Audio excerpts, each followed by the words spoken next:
안녕하십니까. 이경순의 건강이야기입니다. 오늘은 치매 어르신 가장 편히 모시기에 대해서 같이 생각해 보시겠습니다. 우선 치매 진단을 받게 되면 식구들의 마음가짐이 굉장히 필요합니다. 그래서 출산할 아기 맞을 준비하듯이 마음을 우선 준비하고요. 그 다음에는 또 돈도 준비가 돼야 됩니다. 인지장애가 일어나면 대화도 어렵고 이해도 잘 못하고 같은 질문을 지속적으로 반복하고 사고도 치기 때문에 마음가짐을 정말 잘 가지셔야 됩니다. 덩치는 어른이지만 생각은 아이예요. 아이는 예쁜 짓도 하지만 어른은 그러기가 참 힘듭니다. 체면과 교양은 없어지고 본능만 표출될 가능성이 참 많고요. 무엇보다도 가족 모두의 사랑과 이해와 인내와 수용이 필요하죠. 우선 사회생활을 보면 진단이 되면 직장을 가지고 계시면 은퇴 준비를 하셔야 되겠죠. 그 다음에 사회관계는 유지하는 것이 치매 진행 지연에 도움이 됩니다. 그래서 친구들이 치매라는 사실을 알고도 치매 행동을 어느 정도 이해할 수 있으면 친구 관계를 계속 유지하게 해주는 것이 치매 진행을 지연시키는 방법 가운데 하나가 될 수 있습니다. 그 다음에 걸어서 다닐 수 있는 산보는 가족이 함께 하셔야 되겠죠.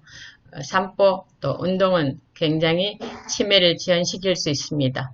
그 다음에 간단한 여행이나 외식 등은 치매 진행 지연에 도움이 됩니다. 그래서 불편하시더라도 같은 여행이나 외식에 꼭 같이 다니시면 좋습니다. 그 다음에 회상거리를 제공해야 됩니다. 그래서 기억을 인출하는 것을 도와줘야 되는데 옛날 사진이나 고교 생활 때 동창들의 사진이나 이런 것들을 보면서 같이 떠올리고 이게 뭐냐고 같이 얘기해 보는 거 굉장히 중요합니다. 치매가 걸리면 생활 반경이 넓을수록 치매가 진행이 지연된다 그러죠. 그래서 이런 것들을 꼭 명심하시면 좋겠습니다. 자, 규칙적인 생활, 계획표를 작성해서 하는 게 굉장히 좋습니다. 규칙적인 일상생활 실천해야 되는데 언제 주무실 건지, 언제 일어나실 건지, 식사는 언제 하고, 그 다음에 산부는 언제 하고, 놀기는 언제 하고, 이런 것들을 되게 타이트하게 짜갖고 꼭 그대로 할 필요는 없지만 크게 이렇게 줄잡아 따라가는 일은 굉장히 필요한 일입니다. 그 다음에 노래 부르는 일을 좀 하면 좋은데요. 특별히 동요가 좋습니다. 주제가 있는 동요. 여러분, 나의 살던 고향은 꽃피는 산골 다 아시는 노래죠. 이 노래를 하면 내 살던 고향이 꽃피고 옆에 강이 흐르고 이렇게 언덕배기에 집이 있으면서 복숭아꽃이 피어있는 이런 상상을 하기 때문에 좋은 거예요. 그래서 노래 부르는 시간을 배정해 놓으면 좋고요. 이게 기억 회상 자극이 될 수 있고 기분도 좋게 하고 또 면역력도 좋게 하고 근육 운동도 되고 호흡 운동도 되고 신경도 안정시키고 또 우리가 흥겹게 틀리든 말든 지휘를 하면서 손뼉을 치면서 이렇게 하면 굉장히 흥겨우면서도 시간을 잘 보내고 즐겁게 보낼 수 있죠. 그 다음에 가족 모임과 또 교회 다니시면 저속으로 예배 드릴 때도 꼭 같이 참여시키고 좀 행동이 느리더라도 같이 보조를 맞추는 일들이 필요합니다. 가족 구성원이 이렇게 함께 하면서 다른 사람이 노래를 좀 지도하고 같이 웃어주고 모임에 참여할 동안 주 보호자는 휴식 시간을 가지는 게 굉장히 필요합니다. 늘 붙어 있어야 되니까요. 그 다음에 진단을 받게 되면 일단 모든 자녀와 가족들이 모여야죠. 진단 후에 어떻게 치료할지 계획을 세우고 누가 어디서 모실까를 반드시 의논을 해야 되겠죠. 이때 제가 모실게요. 누가 이렇게 자원하시면 굉장히 좋겠지만 이 일이 어렵기 때문에 사실은 자원이 그렇게 쉽지 않습니다. 환자에게 가장 좋은 환경은 익숙하고 편안한 곳입니다. 그게 환자에게 최고의 환경입니다. 그래서 같은 친구들이 옆에 있는 데 가면 좋고요. 아파트보다는 시골 환경이 훨씬 좋고 그 다음에 농사를 지으셨다면 텃밭도 가꿀 수 있는 환경이 굉장히 좋습니다. 우리가 보통 자녀들이 공평하게 한다고 6개월이나 1, 2년간씩 돌아가면서 모시는 걸 이렇게 막 제한할 텐데 이건 환자에게 아주 나쁜 일입니다. 왜냐하면 생소한 환경에 적응한다는 것이 굉장히 힘든 일이기 때문에요. 그 다음에 대부분 최종까지 보존되는 감각이 청각이라는 것을 생각하고 정말 가족분들이 말 조심하셔야 됩니다. 자, 새 아기 출산을 앞두고 양육용품을 준비하듯이 준비를 조금 해야 되는데 나이가 드시고 치매가 걸리면 점점 말기를 향할수록 큰 괴종시계나 아라비아 숫자판으로 된 둥근판 시계가 필요해요. 왜냐하면 그 디지털 시계는 시계라고 생각지도 않고 시계인 줄도 모르고 거기 나오는 글자가 무슨 뜻인지도 모를 수 있기 때문에 익숙한 물건들을 준비하는 게 좋고요. 그 다음에 한 장씩 표시된 365장으로 된 달력, 매일 하나씩 띄지면 오늘 며칠이죠 이렇게 할 수 있고, 그 다음에 더위와 추위에 민감해지기 때문에 그런 대책도 필요하고요. 말기는 기저귀 같은 거, 필요한 안전용품 이런 것들을 다 준비하는 것이 필요합니다. 그 다음에 새 식구를 맞기 위해서 하듯이 집안 구조도 좀 바꿔주면 좋아요. 먹거릴 경우에는 휠체어가 있어야 되고 계단과 턱을 없애면서 평평한 바닥으로 화장실도 미끄러지지 않게 넌슬립 공사를 좀 해주시면 좋고요. 낙상 방지를 위해서 손잡이, 침대보다는 익숙한 온돌, 그 다음에 체감과 환기가 쉬운 방을 배정해서 정말 최상의 배려를 하는 것들이 필요합니다. 특별히 밤에는 이 조명등을 켜야 되고요. 그게 좀 잘 안 보이면 야광 표지판 줄을 해갖고 줄 따라가면 화장실에 나올 수 있도록 꼭 누구를 안 깨우더라도 스스로 할 수 있는 일을 할 수 있게 이렇게 배려를 조금 해주시면 훨씬 좋습니다. 돈은 어떻게 감당할까요? 선뜻 감당할 자식이 있으면 참 좋겠죠. 이것도 그렇게 하기가 참 쉽지 않죠. 다 빡빡한 생활을 하기 때문에 모실 자식 외에는 공평하게 넉넉하게 돈을 거둬야 됩니다.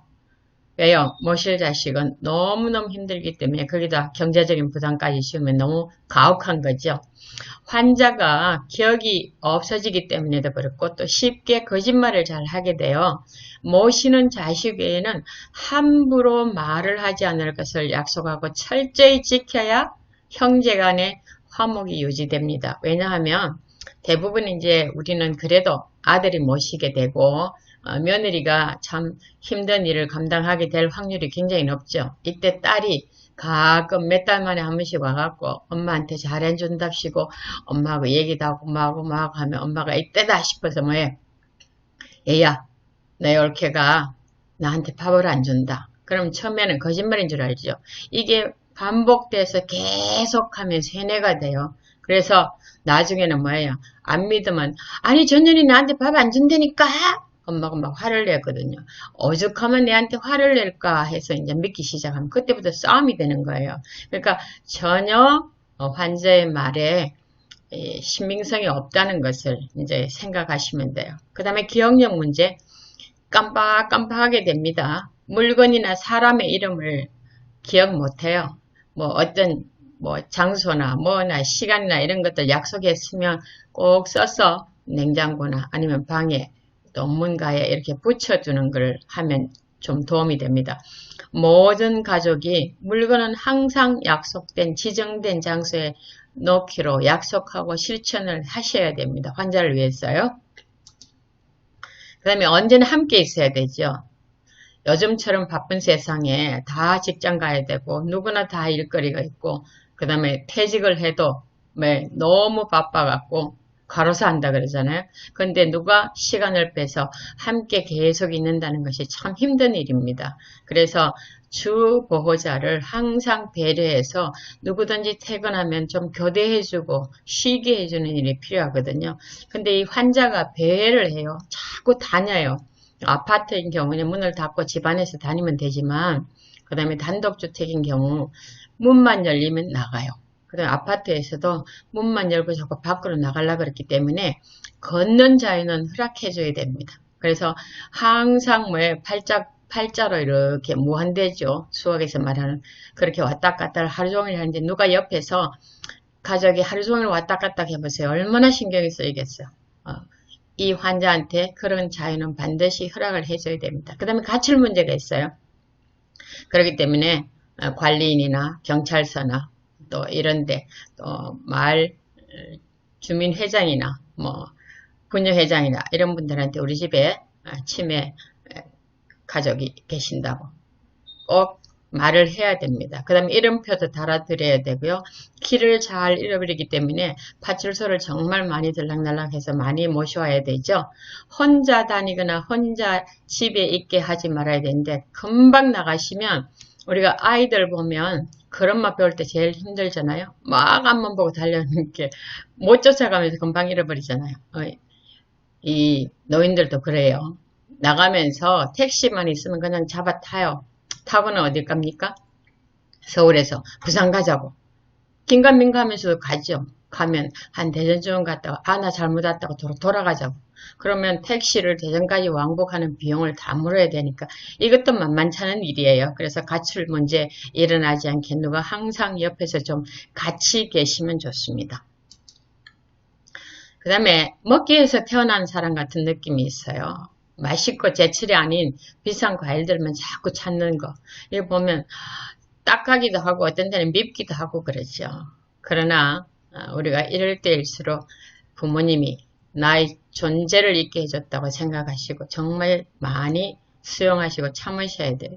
성격 변화가 오면 자기를 보살피는 사람에게나 아니면 대상도 없이 종일 욕설을 퍼붓는 경우도 허다합니다. 나한테 하는 것이 아니니까 너무 섭섭하게 생각하지 마시고 이것도 또 받아주셔야 돼요. 그 다음에 청결 문제. 집안에 쾌쾌한 냄새, 요실금이나 변실금이 있으면 온 집에 냄새 나는데 이 냄새는 다른 뭘로 뭐 환기시켜도 잘 나가지 않아요. 그래서 이런 문제들 때문에 우리가 손님 청하는 것이 거의 허락되지 않습니다. 그 다음에 정말 깨끗하게 잘 한다고 잘 씻혀갖고 옷 갖다 내버리고 빨 장소에 갖다 놓고 그 사이에 똥을 싸갖고요. 찝찝하잖아요. 그리고 막 긁어갖고 손톱 밑에 똥이 다 들어가는 경우 정말 수도 없이 겪어야 됩니다. 이 환자한테 같이 앉아있으면 손가락을 하나, 둘, 셋, 넷, 다섯, 여섯, 일곱, 여덟, 아홉, 열 이렇게 두 손가락을 갖고 운동하고 혀를 내밀고 옆으로 돌리고 뭐 위로 하고 이런 것들을 많이 시키면 좋고요. 부축하고라도 가능하면 같이 걷는 걸 많이 하면 좋습니다. 아이한테 그런 맛 배워주듯이 정말 모든 걸 다 잊어버리시기 때문에 인내력이 무궁무진해야 할 수 있는 건데요. 이 손가락과 혀를 많이 움직이면 뇌 운동이 많이 됩니다.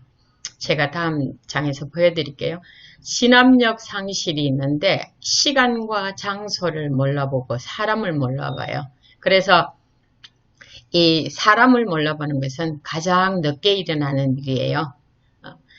집이 아닌 시설에 모시면 참 쉽죠. 돈만 주고만 되는데 그래도 사람들이 가족들이 당번을 짜갖고 뭐 2주에 한 번, 일주일에 한 번 이렇게 정기적으로 방문해줘야 외롭지도 않고 또 특별한 음식들도 좀 드실 수 있고 그러니까 환자의 상태도 좀 확인하시고요. 그래서 늘 집에 모시는 것보다는 쉽지만은 그래도 항상 신경을 쓰셔야 되죠. 우리가 치매 환자를 모셔보면 예쁜 치매, 미운 치매 이렇게 하시죠. 예쁜 치매는 정말 힘들어도 아무한테 해가 되지 않게 하는 것이고 미운 치매는 누구를 때리거나 욕하거나 이렇게 못 살게 구는 그런 거죠. 자, 해마에 이어서 감정 조절하는 편도체와 행동의 억제를 담당하는 대뇌피질이 침범당하면 사람이 충동적으로 돼요. 그렇게 일부러 미워서 그러는 게 아니고 내가 계속 침범당하기 때문에 나타나는 현상이에요. 그래서 이 사람들은 감정 조절도 안 되고 행동 억제도 되지 않기 때문에 이때는 뭐예요? 신경정신과 약물의 도움을 받으면 굉장히 좋습니다. 요새는 1세대 1950년대에 나온 그 정신병에 대한 약물들이 아닌 굉장히 작용은 좋고 부작용은 거의 나지 않는 약물들이 있으니까 너무 본인도 힘들고 옆에서 부추기고 보살피시는 분도 힘들게 하지 말고 우리가 이런 것은 약물 도움을 조금 받으면 훨씬 좋습니다. 자, 아까 보면 이 앞에 게 파란 부분이 운동 부분이거든요. 그래서 여러분 보면 우리가 손이 차지하는 부분이 굉장히 넓죠. 브로만이 만든 건데요. 그 다음에 혀하고 그 다음에 입하고 눈하고 코하고 감각기관 요거 다 합쳐도 굉장히 많잖아요. 그래서 이런 부분들이 자꾸 움직이면 뇌에 해당 부위들이 활성화되어 있기 때문에 좋은 운동이에요. 자, 치매 말기는 움직이지도 못해요. 못 움직이면 욕창 예방이 가장 중요한 문제입니다. 몸이 눌려가지고 몸이 썩는 거죠. 그렇기 때문에 우리가 아무리 힘들어도 2시간마다는 체위를 변경해줘야 됩니다. 이쪽을 돌려놓았다가 저쪽을 눕혔다가 또 앉혔다가 그러면서 몸을 이렇게 만져줘갖고 혈액순환이 잘 되게 해야 썩지 않는 거죠. 그다음에 자식과 배우자는 물론이고 자신도 못 알아보면 지켜보면서 우리가 한탄하고 너무 실망하기가 쉬워요. 그게 우리 감정이 환자한테 다 전달이 되기 때문에 참 조심을 하셔야 돼요. 고통 없이 편히 즐기고 살게 하는 것이 굉장히 중요한 일이기 때문에 이때도 가족들이 같이 잘 협조를 해 주셔야 환자가 편안하십니다. 그 다음에 밤낮이 바뀌죠. 이 밤낮이 바뀌면 옆에서 보시는 분이 굉장히 힘듭니다. 우리는 깜깜하면 자고 햇빛이 있으면 일어나서 활동하게 만들어졌기 때문에 이게 바뀌면 우리가 면역력이 굉장히 떨어져요. 그래서 돌보는 사람이 다시 병이 날 수 있기 때문에 참 조심하고요. 우리나라에 보니까 우리 큰올케는 자원봉사를 한 1000시간 이상을 했더라고요. 그래서 자기들이 필요할 때 이 자원봉사를 되돌려 받을 수 있는 제도가 있으니까 이런 것도 한번 활용하시면 좋겠습니다. 취미를 앓더라도 우리가 인간의 기본적인 욕구는 모두 다 가지고 있다는 것을 주변 사람들이 반드시 인지해야 됩니다. 이 사람들은 잠도 안 자고 먹는 것도 없고 기뻐할 것도 없고 뭐 아무것도 아닌 식물인간처럼 취급하면 절대 안 되는 거예요. 그래서 임종시까지 나를 있게 해준 내 부모라는 사실을 명심하고 인간의 존엄성을 지켜주는 일이 굉장히 중요합니다. 오죽하면 우리가 건강한 부모라도 내 부모를 잘 모시면 우리가 이 세상에서 우리가 건강하고 잘 되는 복을 주겠다고 그랬겠어요. 근데 자신도 몰라보고 자식도 몰라보고 시간도 모르고 장소도 모르고 이렇게 변해가는 부모님을 제대로 모시면 얼마나 큰 상이 있겠습니까? 자, 마지막으로 우리가 말을 하는데 어떻게 말을 하면 좋을까? 간단하고 아주 구체적으로 말을 해야 돼요. 그럼 모르면 그러면 병 하지 말고 병을 이렇게 갖다 보이면서 이 병 보시죠? 이게 병 이렇게 해주시면 좋습니다. 그 다음에 말을 하면서 눈을 맞춰가면서 말을 하고요. 그 다음에 말을 반복해서 여러 번 해야 됩니다. 그 다음에 귀가 안 들리고 잘 알아듣지 못한다고 큰 소리로 과음 지르면 안 되고요. 낮은 어조로 조곤조곤 말을 합니다. 그 다음에 말로 해도 안 되면 제스처도 같이 쓰고 글로 써서 보여주고 글을 읽을 수 있으니 이렇게 해서 의사소통을 계속적으로 해 나가면서 생명이 다하는 날까지 가장 편안하게 모셔주는 것이 우리 자녀들 또 후손들의 도리가 아닌가 싶어요. 우리가 이런 병에 걸리지 않으면 제일 좋고 걸렸다면 너무 놀라는 반응을 하지 말고 받아들이면서 우리가 잘 모시는 일이 정말 중요한 것 같습니다. 여러분과 저한테 이런 일들이 일어나지 않으면 가장 좋겠습니다. 꼭 일어나시면 이렇게 잘 대처해 주시면 보다 더 쉽게 대처할 수 있을 것 같아서 말씀드렸습니다. 감사합니다.